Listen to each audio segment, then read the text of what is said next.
ബഹുമാനപ്പെട്ട മുഖ്യമന്ത്രി ശ്രീ പിണറായി വിജയൻ സാർ, സാംസ്കാരിക വകുപ്പ് മന്ത്രി ശ്രീ സജി ചെറിയാൻ, വിദ്യാഭ്യാസ വകുപ്പ് മന്ത്രി ശിവൻകുട്ടി സാർ, ആരോഗ്യ വകുപ്പ് മന്ത്രി വീണ ജോർജ്, വേദിയിലും സദസ്സിലുമുള്ള മറ്റ് വിശിഷ്ട വ്യക്തികൾ, എൻ്റെ പ്രിയപ്പെട്ട സഹപ്രവർത്തകർ, നിങ്ങളെല്ലാം ഭാഗമായി ഈ ചടങ്ങിൽ പങ്കെടുക്കാൻ കഴിഞ്ഞതിലും ഈ വേദിയിൽ നിന്ന് എല്ലാവരുമായി സംസാരിക്കുവാൻ അവസരം ലഭിച്ചതിലും ഞാൻ അതിയായി സന്തോഷിക്കുന്നു.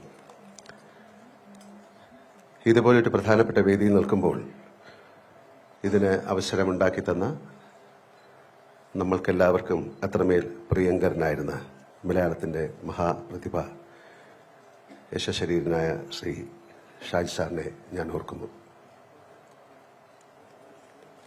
അദ്ദേഹത്തിൻ്റെ അറിവും ഉൾക്കാഴ്ചയും സംസ്ഥാന ചലച്ചിത്ര നയത്തിൽ പ്രതിഫലിക്കുമെന്നും കേരള സംസ്ഥാന ചലച്ചിത്ര നയം മറ്റ് സംസ്ഥാന ചലച്ചിത്ര നയങ്ങളിൽ നിന്നും വ്യത്യസ്തമാകുമെന്നും ഞാൻ വിശ്വസിക്കുന്നു. മലയാള സിനിമ നമ്മുടെ സമൂഹത്തിന്റെ പ്രതിഫലനമാണ്. കേരള സംസ്കാരം, സാഹിത്യം, മലയാളിയുടെ സ്വപ്നങ്ങൾ എന്നിവ ലോകത്തിന് മുന്നിൽ അവതരിപ്പിക്കാനുള്ള കലകളുടെ കല എന്ന് വിശേഷിപ്പിക്കാവുന്ന മാധ്യമമാണത്. ചലച്ചിത്ര മേഖല അഭിനേതാക്കൾ, സാങ്കേതിക പ്രവർത്തകർ, എഴുത്തുകാർ, നിർമ്മാതാക്കൾ, വിതരണക്കാർ, തിയേറ്റർ ഉടമകൾ എന്നിവർ ഉൾപ്പെട്ട ഒരു ആവാസ വ്യവസ്ഥയാണ്.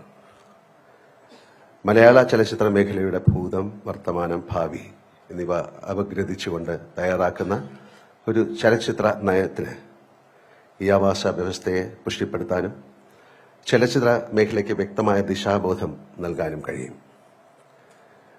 ചലച്ചിത്ര മേഖല ഒട്ടനവധി അടിസ്ഥാനവർഗ തൊഴിലാളികളുടെ ഉപജീവന മാർഗം കൂടിയാണ്. അവരുടെ ക്ഷേമം ഉറപ്പാക്കുന്ന ഒന്നാകും കേരളത്തിന്റെ സിനിമാ നയം എന്ന് ഞാൻ പ്രത്യാശിക്കുന്നു.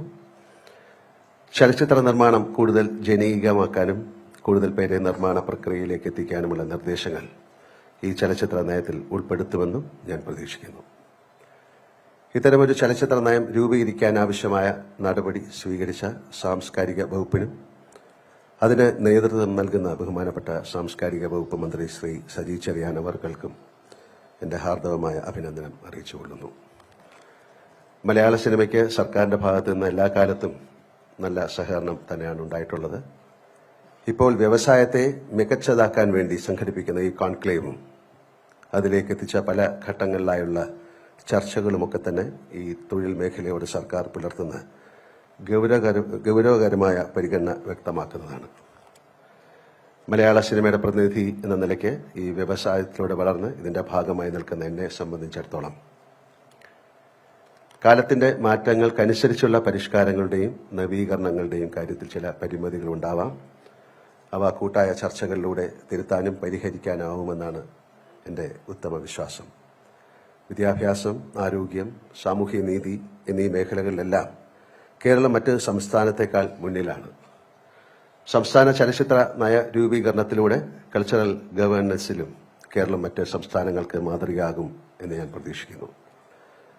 ചലച്ചിത്ര നയരൂപീകരണ പ്രക്രിയയുടെ ഭാഗമായി ഇന്നിവിടെ ആരംഭിക്കുന്ന ഇന്റർനാഷണൽ കോൺക്ലേവ് ഫലപ്രദമായ ചർച്ചകൾക്ക് വഴിയൊരുക്കുമെന്നും ക്രിയാത്മകവും കേരളത്തിന്റെ സാംസ്കാരിക തനിമ പ്രതിഫലിക്കുന്നതുമായ ഒരു ചലച്ചിത്ര നയ രൂപീകരണത്തിന് ഈ കോൺക്ലേവ് സഹായകരമാകുമെന്നും പ്രതീക്ഷിക്കുന്നു.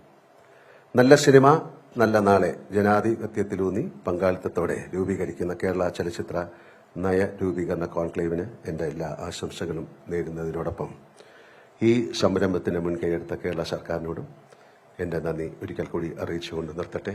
എല്ലാവർക്കും നല്ലൊരു ദിവസം നേരുന്നു. ജയ് ഹിന്ദ്.